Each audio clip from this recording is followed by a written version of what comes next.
大家好，欢迎上我们的频道。接下来有一系列的影片，我募集了很多网友的一些医疗经验，然后真的非常感谢他们愿意出来分享。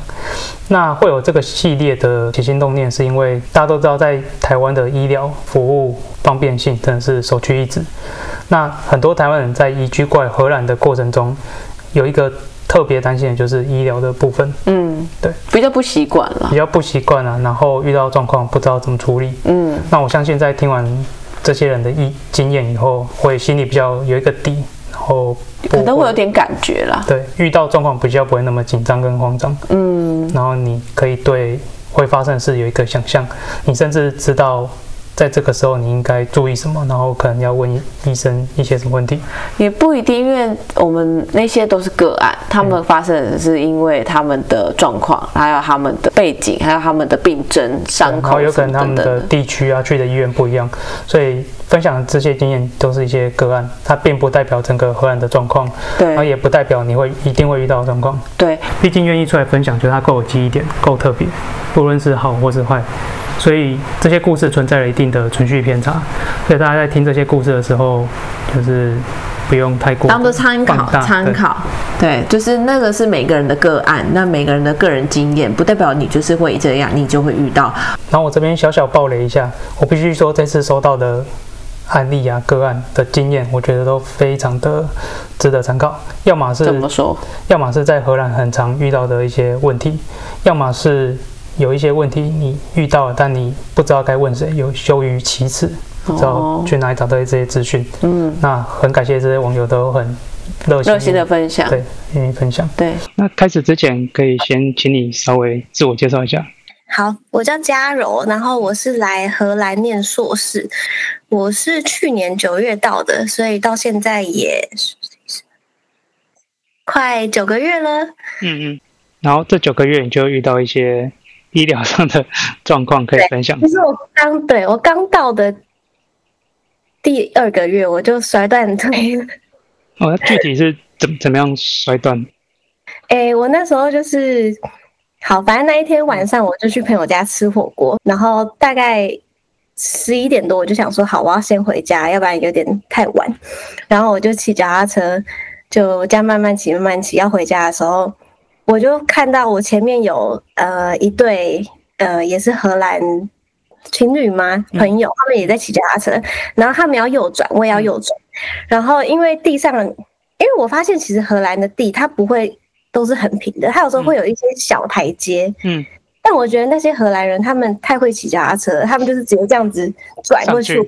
对，就看起来很顺，我就想说，那我也可以。然后我就一转过去，我就跌倒。然后一开始跌倒，我想说也还好吧，就骑脚踏车跌倒，我就一样还是骑回家。然后只是我后来要下车的时候，我就发现我没办法走路，就很痛。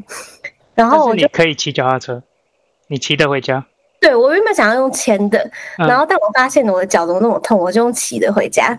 然后到家之后，我就想说，休息一下看会不会好一点，结果越来越痛，然后一直到半夜，就我整个晚上都睡不着，我就觉得哪里怪怪的，应该不只是扭到而已。然后反正当天我就赶快打给我的那个 GP。你具体是什么位置痛？胫骨还是？我的脚背。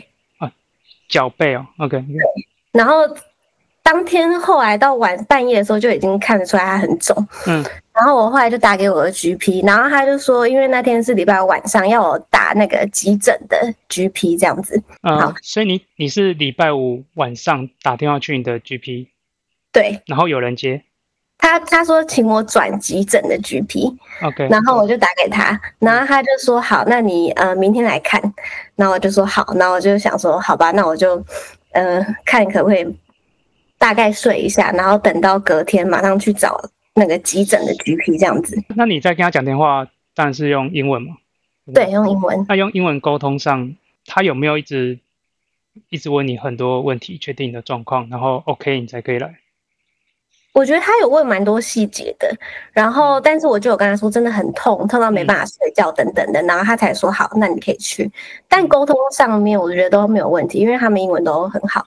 然后隔天到的时候，他就叫我坐在那边，然后他就这样看了一下，然后摸了一下，然后他就说：“哦，好啦，你这个没事。”他就帮我包绷带，然后就是说：“你这个回家休息一下就好了。”我就说：“你确定吗？”我说：“我们不用照个什么 X 光确定一下。”所以这个 GP 不是你平常的那个家医的医生，是？对，因为他是急诊的。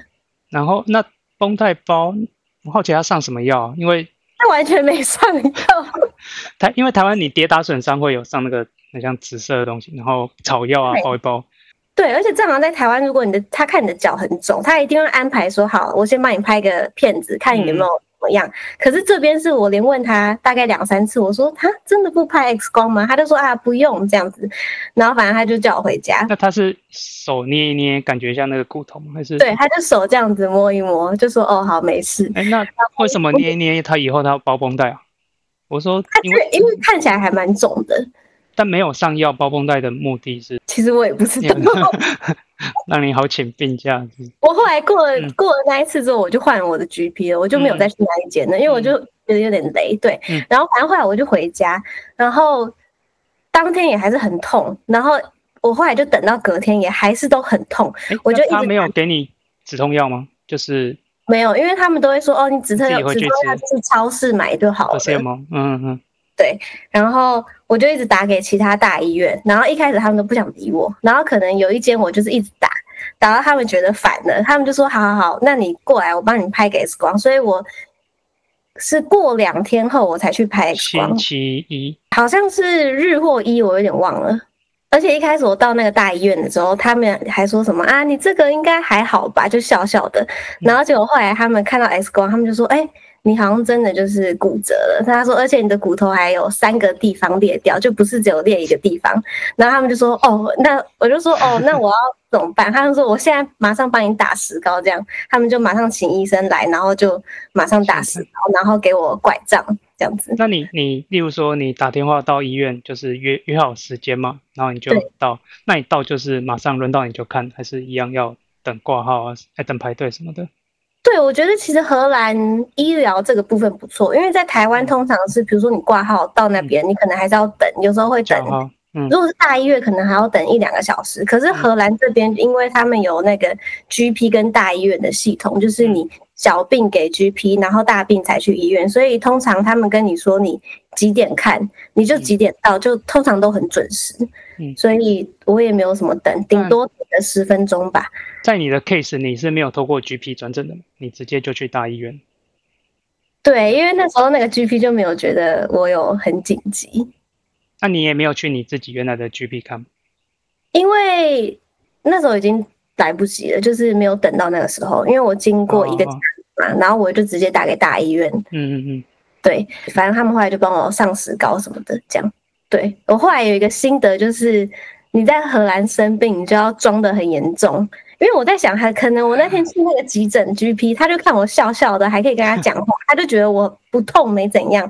所以然后我后来就跟一些其他人聊，然后他们的经验也都是，就是你要就是假哭啊，就说你真的很痛，然后他们才会就是很认真的对待你的疾病，要不然他们通常都说你就去买个止痛药。对，买个 paracetamol 这样就好了。我有听说是你要把你的相关的影响全部告诉他，例如说你痛到无法睡觉，那你无法睡觉导致你的精神不济、工作什么影响等等的。那你之后去包完石膏，那之后你要回诊吗？还是他要一直追踪我那个骨头愈合的情况，然后石膏也要换。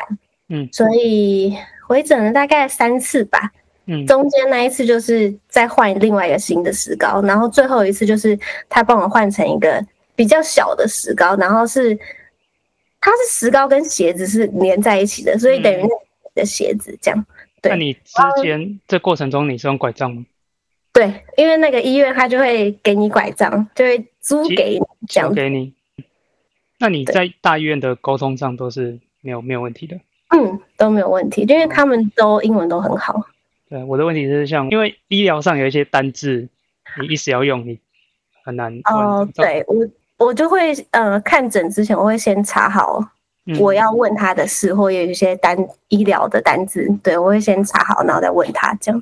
那你在看诊的，就是大医院看诊的整个经验，整个体验是好的还是？我觉得还不错。再来最后，我觉得应该是大家最 care 就是费用。哦，对，但因为我们学校有帮我们买保险，就是应该说是强制性的，就是你一定要买，然后就是都可以给付，没什么付到钱。你几乎全部没有付到钱，你连拄拐杖也没有付钱？对，我全部都报保险，但我记得这样子总花费下来还蛮贵的。我有点忘记总共是多少，但我记得拍一次 X 光就要好像8000台币吧。8000台币，大概200欧左右。对，有可能，因为拍牙齿的好像就20还30吧。对，因为我记得台湾你就缴个健保费，你就可以照 X 光。对对，所以你刚说的费用是这里的健保帮你出嘛，对不对？对。你自己自费一毛钱都没有出？没有顶多就是去超市买个，或是去药局买个止痛药这样子而已。然后看病、什么拐杖、X 光那些都是医疗保险出的。连拄拐杖都医疗保险帮你出？OK， 因为我知道医疗保险至少有一些自付额，比如说385啊、500或885，这个以下要自己出。我们好像不是那种的，我有听过那个制度的，但我们学校的这个好像是，就你没有选择，他就是告诉你多少，然后你直接报。那你知道你一个月要缴多少钱吗？我要查一下，我有点忘了，因为那当初是缴1年的。一次缴1年。对。然后我想分享一个那个感冒的。后来有发现台湾人，因为我们感冒，我们都会直接去看医生，或者是什么流感，我就觉得哇很不舒服，然后去看医生。然后但是我之前流感的时候，因为我知道不是一般感冒，因为我已经就是大概发烧1个礼拜，然后就是狂咳嗽、有痰什么的。然后因为我原本就知道他们不会接受我，所以我等了大概1个礼拜，我想说都已经发烧这么多天了，应该可以去看 GP 了吧。结果他跟我说那你有呼吸困难吗？我就说没有。他说如果你真的觉得你快要呼吸困难，没办法活了，你再过来。我就想说跟台湾差好多，因为台湾就是你去他可能就开个客流感给你，可是这边不是，他就是想要你自己康复，然后自己去走那个康复的流程。我感觉这边，对，我感觉这边是有点那种预防胜于治疗的那种。因为我的 GP 后来就跟我说，其实我每年都可以去打那个预防针，然后是免费的，所以我后来我就有去打。你说那个流感的预防针，那个应该是你们学校保险帮你 cover 了，因为像我们一般人的保险，你可以选说有没有涵盖这个流感的预防针。那预设是没有的，但其实是因为我那时候去看医生的时候，那个医生直接跟我说，现在每年都是免费的，10月可以去打，所以他那时候也没有，因为通常都是我要先付钱，然后我再另外跟保险请款，然后但是我去打的时候，他就说是免费的，所以他也没有跟我收钱，然后我也没有请款。你在跟诺宁根吗？对。